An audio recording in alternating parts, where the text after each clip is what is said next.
અમરેલીના બાબરામાં ફૂડ પોઈઝનિંગની ઘટના બનવા પામી છે।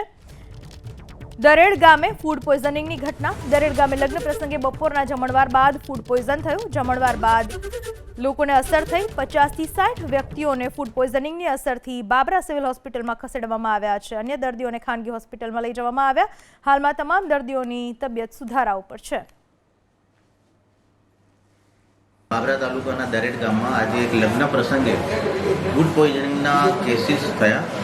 તો એમાંથી ઘણા બધાને ફૂડ પોઈઝનિંગની અસર થઈ અને અસરના લીધે ઝાડા ઉલટીના કેસ અહીંયા 25 થી 35 કેસ અહીંયા આવી ગયા છે। બીજા પ્રાઇવેટમાં પણ ગયા છે।